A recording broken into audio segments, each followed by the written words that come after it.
are the major impacts on the web as it grows? Well, the web is just about 25 years old and has grown from, one website to trillions, and is totally dominant in terms of the way we exchange information about things and ourselves. And it's now become the centre of attention for governments. And of course, there are huge businesses that make their money on the web. These create major pressures, particularly around management of personal data. Who has the right to do what with our personal data? And there's a three-way compact here between governments, their citizens, and as citizens of the world, and big business.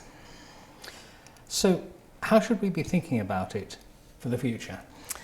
Well, we have to think about it from an interdisciplinary perspective, which is why I think web science is so important. It's because it's very political, because the governments are involved, and the policies that governments make determine our behaviour on the web, and also our behaviour on the web to some extent determines what governments want to do or not to stop us doing. Big business is hugely important in this because we give all our data to big businesses. So the Googles and the Facebooks and the eBays and the Amazons have a huge amount of data on us that they are really custodians of. And then there's us as individuals acting, as a society.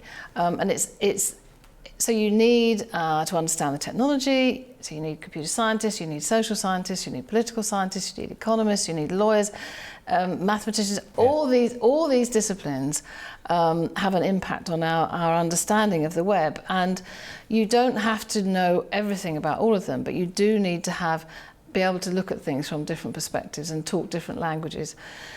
So it's really important that we have an understanding that's more than just a single discipline approach or even a single nation approach. Does the web need management, and if so, what kind of management does it need? Well, of course, the interesting thing about the web is that it's evolved from one website to many trillions because of what we've put onto it. And we can't predict how it's going to evolve in the future because we can't predict what we're going to do as individuals. But because of the way it was set up and evolved, it isn't owned by anybody. Tim gave it away to the world. He made the standards open, free, ubiquitous, the same way as the internet is. And so it isn't owned by a company and it isn't owned by a single government, although many of them would like to. This now leaves us with quite a dilemma as to how it's managed in the future. I'm on the Global Commission for Internet Governance, which is looking at this area and thinking of it from the perspective of this troika of government, business and society. Because it's very hard to say we have to regulate or somebody has to own it, because that could be the most dangerous thing we could do. And so it's all about an understanding of who has what rights and responsibilities in this area. So how would it work? How would you think it will work in the future? I think we need a charter.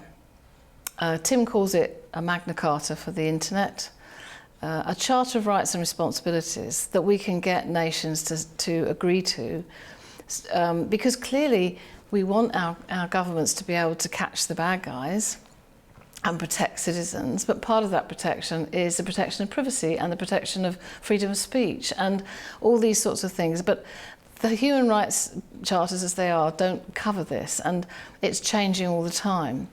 This is a long-term effort, but to me it's really important because it's as important to save the digital planet as it is to save the physical planet. Thank you very much.